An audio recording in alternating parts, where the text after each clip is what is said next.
Seria bem prático e objetivo. Evidência. Me mostra seu Deus. Em foto, tem alguma coisa registrada em cartório. A criação do universo é uma evidência. A Bíblia em si ela é um livro montado. Eu lá da época lá do Constantino. Deixa eu só responder essa situação. Deixa eu só até... Como é que a gente vai confiar num livro que excluiu 20 coisas pra gente não ter o conhecimento e discernimento? Como você me explica isso? Se tiver um estupro, por exemplo, a criança nascer, a igreja força com que a família fique com aquela criança, mesmo que seja indesejado. O que nós devemos defender enquanto cristãos é que nós não devemos matar um bebê intrauterino, ainda mais quando ele não tem a menor condição de defesa. Se o senhor está dizendo que é a matéria o que lhe importa e não sabe dizer como é que a matéria veio existir a partir do nada, é uma visão de mundo claramente falha, sobre bases falhas, fundamentos frágeis. Você tem a sua verdade e nós temos as nossas. Isso tem a ver com a origem do universo. Olá pessoal, eu sou Tassos Licurgo, sou pastor, professor, advogado, estou aqui para debater com 25 ateus. A Bíblia é o livro mais confiável que existe.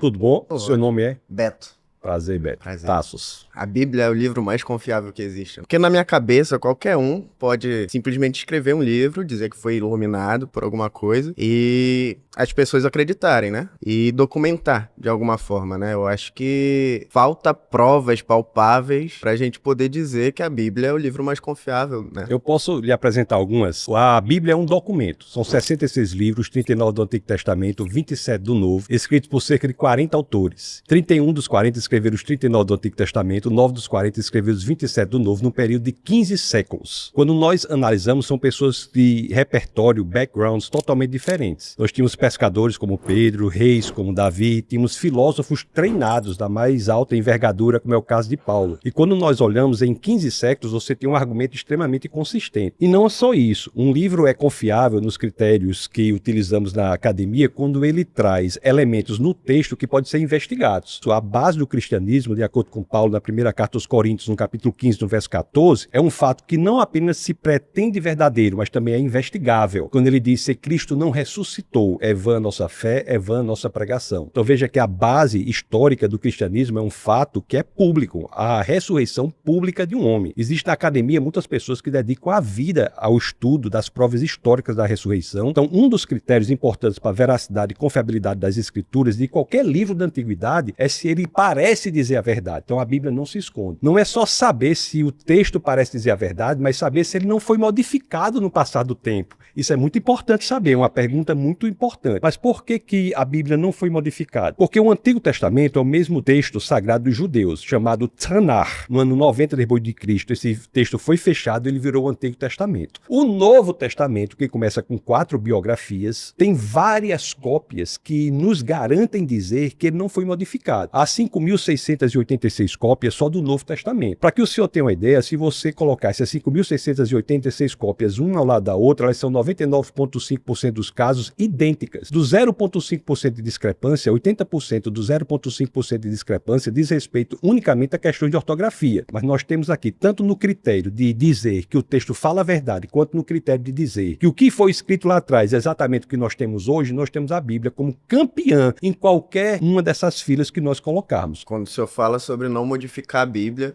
a gente tem como exemplo aí, um exemplo grande, é a Bíblia protestante e a Bíblia católica, né? Qual que foi o critério usado para simplesmente descartar alguns livros que tinham, que não pode modificar? A relevância não está nas pessoas, a relevância está no texto. O que nós podemos analisar é o documento que nós temos, é isso que nós estamos fazendo. Eu estou dizendo que a Bíblia é o livro mais confiável que existe. A relevância está no texto. Tanto é assim que se nós encontrarmos, eu creio fortemente e veementemente que isso não irá acontecer. Mas se nós encontrarmos, por exemplo, uma carta escrita por Paulo, essa carta escrita por Paulo não vai ser acrescentada à Bíblia. Tem livros na Bíblia que nós não sabemos nem quem é o autor. O livro de Hebreus, por exemplo. Isso é interessante, nós não sabemos quem é o autor. Então você veja que a relevância está no texto. O que eu estou colocando aqui são elementos de extrema relevância que dizem respeito ao texto, independentemente do que a pessoa pense em relação ao autor. Não é o autor que tem a garantia da confiabilidade do texto, mas é o texto em si, pelo que nós analisamos hoje, pela confiabilidade que nós temos, que ele é o mesmo que foi escrito lá atrás, que nos dá essa garantia que ele é muito mais confiável do que qualquer outro livro escrito na história da humanidade. Muito obrigado pela interação.